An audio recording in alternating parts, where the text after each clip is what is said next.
बापा ये गोटे सप्तरी केते स्नेह केते केयर आउ केते अधिका भल पाइबा लुचिकी थाए सेटा बोधे झील मैंने ही बुझीपारती। आज सकाळु गोटे घरे अलगा प्रकार खुशी थिला। मु भाविली कौन हैला बोली तापरे बापा हसिकी कहिले मो बड़ झीर प्रथम सावित्री व्रत किछि भी ओणा रहिबा उचित नुह। से दिनठू घरे पूरा प्रिपरेशन स्टार्ट हो जाइतिला। 4 दिन आगरु मार्केटिंग चलीथिला। को फल आनिले बेसी दिन फ्रेश रहिबो कोटा गरम रे जल्दी खराब हे सब भाभी भाभी बापा प्रतिदिन किछि किछि फल आनी जत्न रे रखुतिले।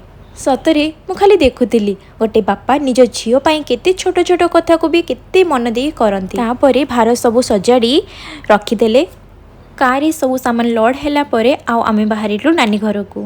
रास्ता सारा मनरे केवल गोटे कथा चली थाए काली जाए आमे दुई भौणी छोट छोट कथा को लेकिन केते झगड़ा करूथुलु। रिमोट पाई फाइट चॉकलेट पाई रोसा माँ को नहीं कंप्लेन आउ आज से भौणी को देखिया पाई भार नहीं सासू घर को मु जाउछि। समय सतरे केते जल्दी बदली जाए ना। तापरे किछि मिठा किणिकी नहीं गलु। नानी शाशु घरे पहुँचवा पर से आमको देखिकी एते खुशी हो गला जे लगुला किछि दिन पर निजर लोक को पाईगला। जिते खुशी थाउ शाशु घरे निजर बापा आउ भौणी को देखिले से खुशी कम्प्लीटली अलगा थाए।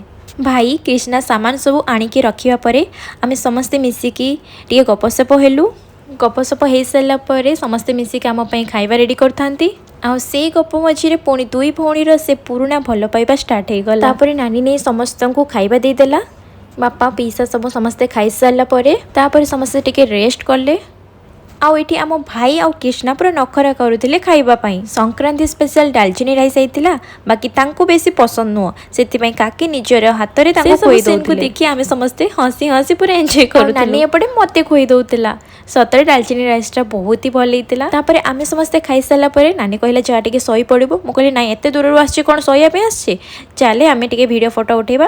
तापरे मिसिकी समस्ते वीडियो फोटो उठेलु मेमोरी सब कैप्चर करनेलु। तापरे नानी को बड़ बापा ससुर घर को गलु सेठी टाइम स्पेंड कर सारा पर जल्दी जल्दी घर को आसबार थिला तो सेति सेठू बाहरिलु। आसिला बेले आम हाथ में नानी शाशु घर पुणी आंब बेल सब देले भार सब नहीं आसलु पुणी भार सब नहीं जाऊँ। आज एतिकी रहिली। जय जगन्नाथ।